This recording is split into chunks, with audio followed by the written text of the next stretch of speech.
Muito bem, nesse terceiro bloco do programa desta semana, parabéns aí ao CETSERGS, né, que conseguiu, através da liderança do Afrânio Killing, do Sérgio Neto, nosso comentarista aqui, que é hoje vice-presidente institucional do CETSERGS, conseguiu viabilizar esse evento que anualmente acontece aí, mesmo enfrentando o segmento, enfrentando crises como as que estão enfrentando. Também nós vamos estar, de repente, a semana que vem aqui o presidente do Sulpetro, Adão Oliveira, porque o Sulpetro faz evento em setembro, deverá ter um evento lá em Gramado, né, que agora é de 2 em 2 anos, um evento que mobiliza o segmento de revendedores de combustíveis, não só do Rio Grande do Sul, mas de toda a região sul do país. Jacotê, como é que está o amigo?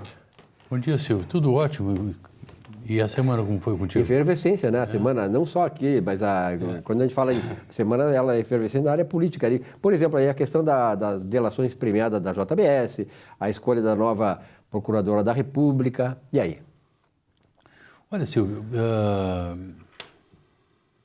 existe uma dinâmica muitas vezes incompreensível nesse quadro político do país, né?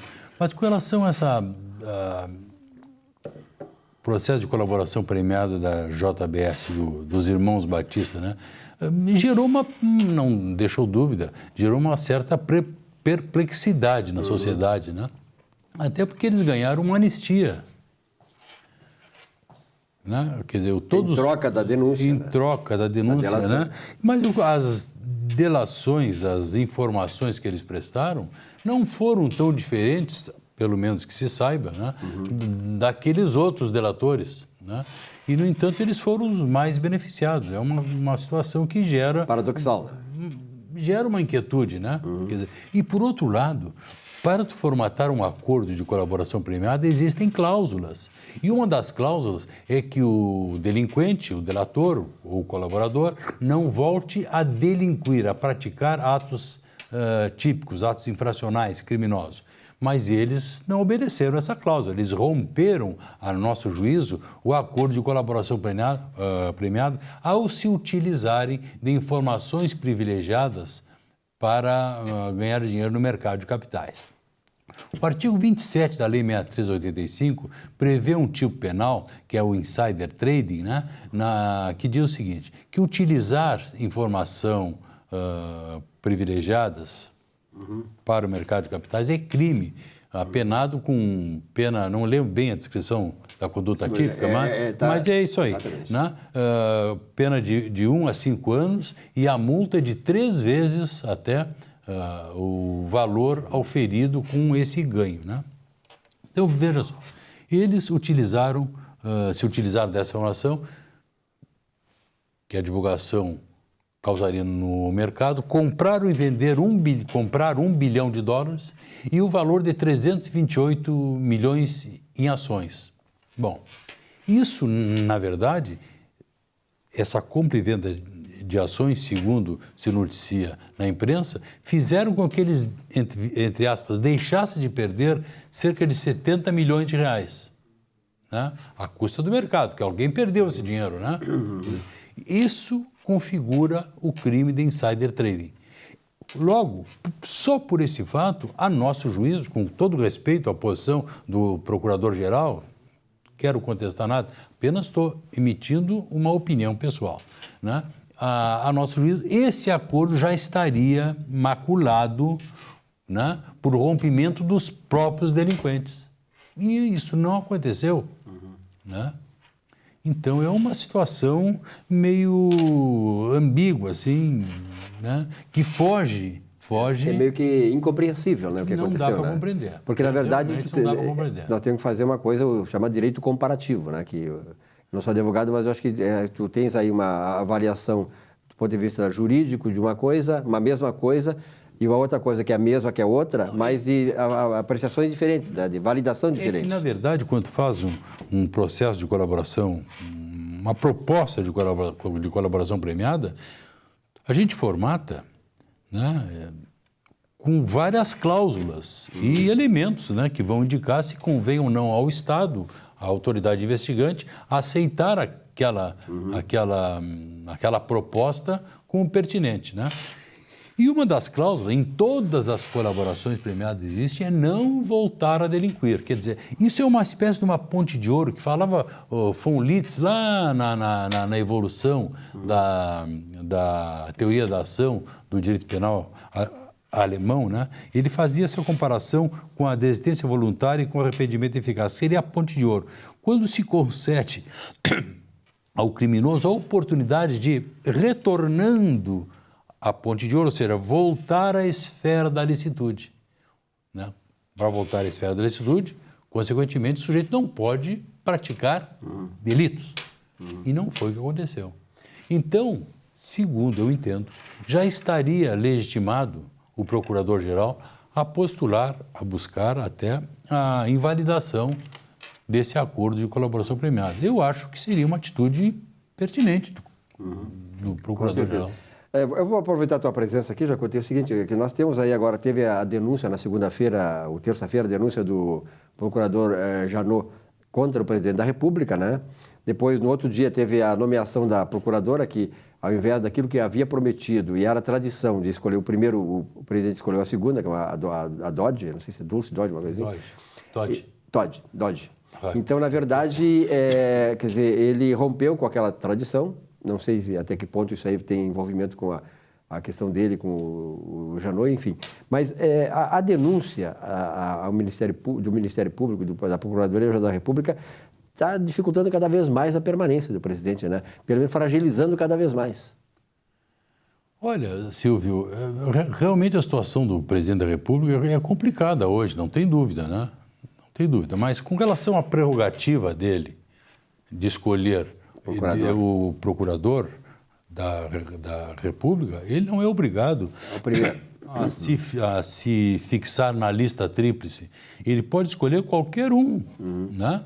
E ele escolheu uma procuradora que tem a sua qualificação técnica, né? Tem sua história na instituição também, né? Quer dizer, se ela vai de encontro às posições ao procurador atual, o Rodrigo Janot, isso aí é aspectos internos, né?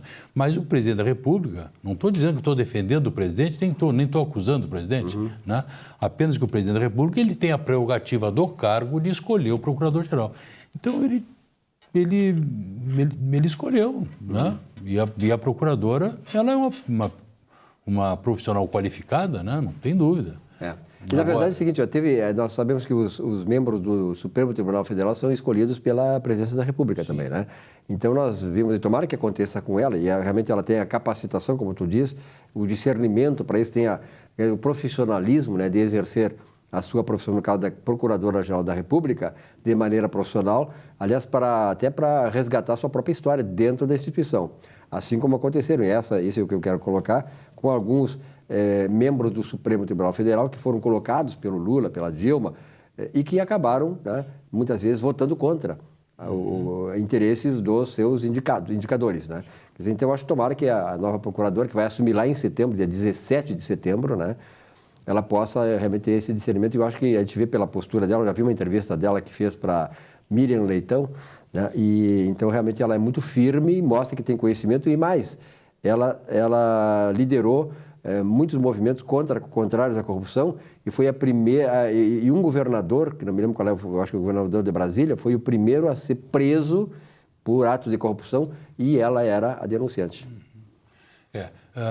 Essa questão de o juiz, o desembargador, o ministro, o procurador ser nomeado de dever, obrigação, isso aí não é bem assim. Não é bem assim, quer dizer, como tu bem falaste, vários ministros foram nomeados, né, dos tribunais superiores, STJ e Supremo Tribunal Federal, pelos presidentes e votaram, né, em suas decisões, com as suas consciências, contrariamente aos interesses da presidência da República, né? Quer dizer, isso não tira a legitimidade do presidente de escolher ou não. Agora, a questão toda é o seguinte: nesse quadro de investigação, né, que está, teria o presidente legitimidade para escolher a Procuradora-Geral sendo investigado pelo Ministério Público, essa é a questão. Essa é a questão. Essa é a questão que se posta. Mas ele não se sentiu constrangido, escolheu e fez uma boa escolha.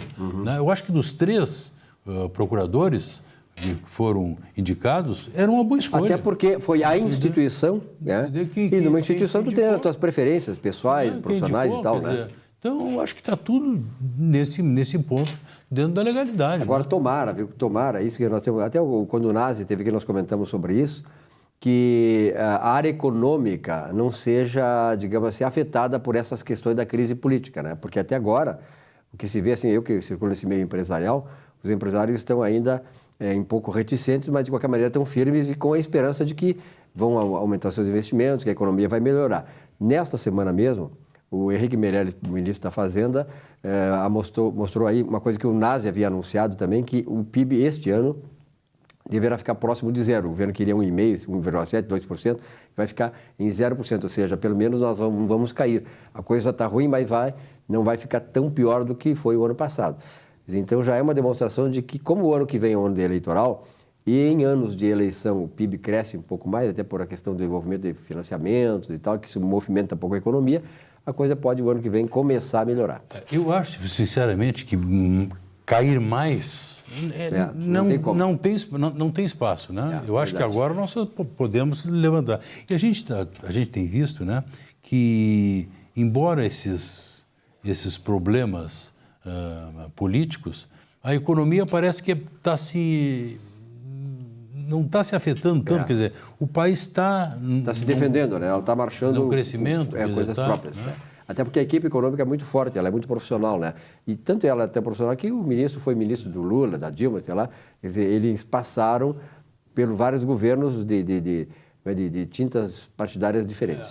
Um aspecto só que eu acho que a política econômica tinha que melhorar é com relação à taxa de juros, né? Quer dizer, não existe país que tenha um crescimento com uma taxa de juros monstruosa como a do Brasil. Quer dizer, uma das maiores taxas, se não a maior do mundo. Com certeza. Quer dizer, quem é que vai investir os seus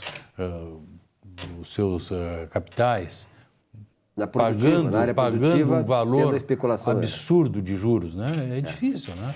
Um abraço, muito obrigado pela tua presença aqui. Uma boa semana. Obrigado, igualmente. Um rápido intervalo e já voltamos aí para finalizar o programa com o 4º bloco do Economia e Desenvolvimento, falando sobre Previdência Social, que é um assunto muito importante também. Já voltamos.